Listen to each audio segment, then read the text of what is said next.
Hey everyone, before we jump into the video today, I just wanted to say that there is a pretty substantial change to the deck list. Just want to give a quick update. I'm actually including Plasma Pistol along with more copies of Crankshaft and actually mainboarding High Octane. The reason for this is this allows you to have powerful turns to High Octane. Crankshaft allows you to reliably get 3 token hyperdrivers onto the field, so both of these in combination allow you to have very easy pivots into the Construct Mechanoid. And to see these changes, all you have to do is just go to the deck link and then just go to the latest version. So the version we'll be covering today is the Banksy version, but just go to the latest if you want to see the changes. This will be relevant as we get into the video today, but thank you for watching. Hey everyone, today we're going to look at an Aggro to Mechanoid hybrid version of Maxx. This is going to be kind of similar to what we've seen in Dash in the past with a hybrid version aggro mainboard with a transformative sideboard that can keep up either with decks that have the potential to fatigue you or actually can outclass in the endgame against slower decks that have a longer time to set up. So we saw this against things like Guardian, like Bravo, Oldhim, Warrior. The ability to block out, preserve life, and then set up an endgame engine with 2 induction chambers, 2 to 3 plasma purifiers. We're going to take a kind of similar approach today to Maxx, the ability to have an aggro mainboard, but also have the Construct Mechanoid package in the sideboard. However, there's a twist on this one. This one is basically going to be a triple hybrid version of the deck. There's basically 3 versions you can have. This won't be too far off from how Dash did it as well. Basically, the same way Dash could either go aggro, full control in the sideboard, or a mix where she would still play a boost package but would run a couple extra pistol items. Your third potential sideboard plan is just having a boost main board but throwing in the 3 mechanoids as a backup plan, or in case of the opportunity ever presents itself. So we'll get into that in a second. But first, let's run through everything here. This is going to be pretty similar if you watch the aggro deck tech. So we're going to be on Banksy. Our play pattern is going to be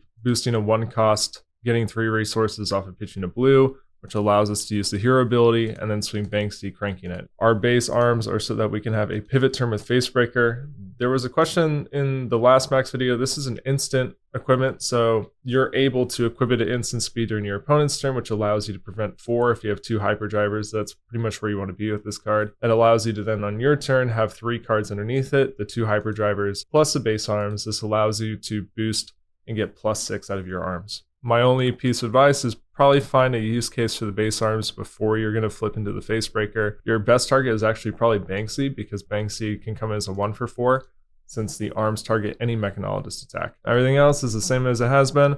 You just have low to the ground boost cards. Pulse Wave Harpoon is probably the best card in the deck along with Maximum Velocity. Your main goal is to keep 1 boost hands, so you can kind of block for 6, right? So you can block with 2 cards, keep a blue and a 1 cost and boost out. But we also have a lot of other very good threats as well, right? So if you do get extra cards, you probably should be in the aggro version. This isn't just like a full block mid-range kind of deck. You probably should be looking for more aggressive pivots. So we have a very easy baseline of, okay, I need a block with 2 cards on my turn. I have a game plan for it. If you don't have to, then you can send even more cards. We also added Throttle here, because you can actually send it and use Foundry Heart and be able to stay on your normal game plan. This is only for the aggro decks. You don't want to be using Foundry Heart if you're in a slower matchup. Those 2 cards will come back to bite you. So here's the sideboard. It's a lot leaner than last time, but that's the point, right, with a hybrid package. We have 3 High Octanes.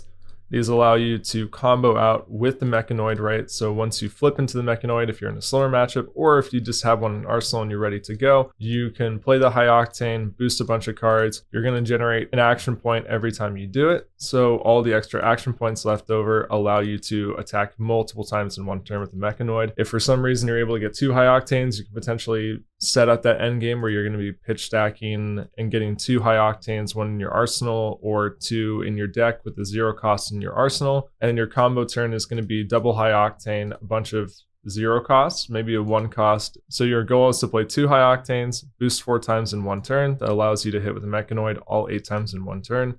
So 47 damage, not including whatever you boost, right?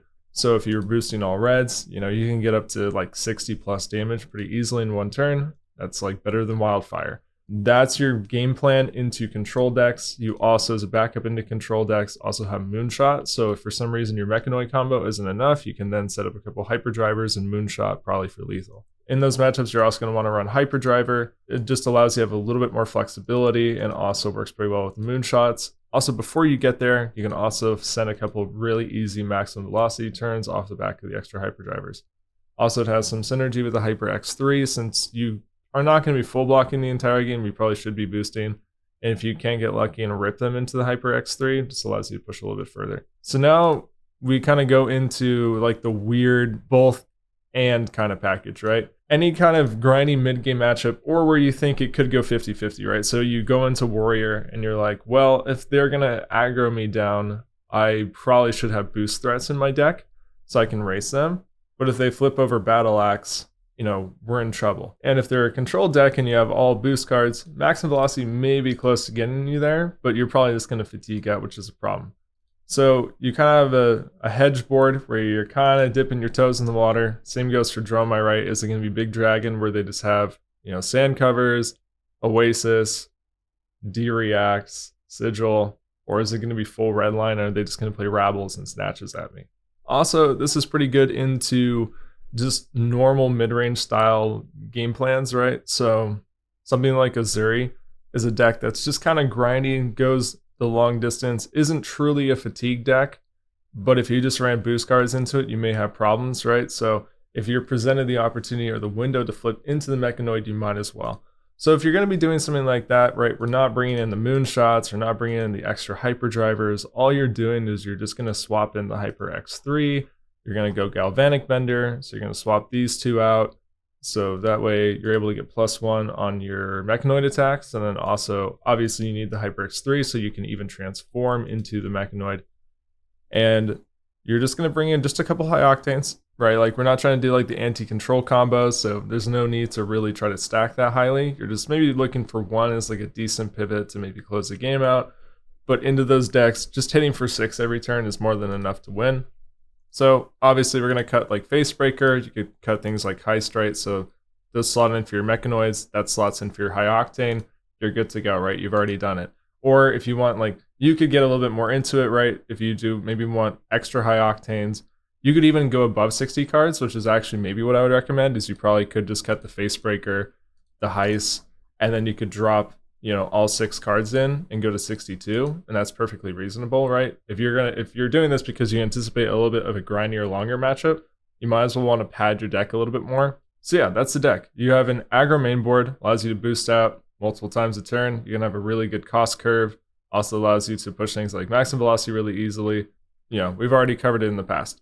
The sideboard allows you to transform into the Mechanoid. This is pretty solid, right? I mean, this is good against control decks. You have both Mechanoid, Moonshot, High Octane. You have more than enough to beat fatigue decks. And then you also have a nice hedge board into decks that could go either way, or decks that are just kind of grindy and have long games in general. So into those decks, right, you can try to set up the Mechanoid. If it doesn't work out, you can just block with it. It blocks for 3, or you can pitch it, try to redo it again later. That's the deck. Give it a shot. Let me know what you think. Until next time, thank you for watching.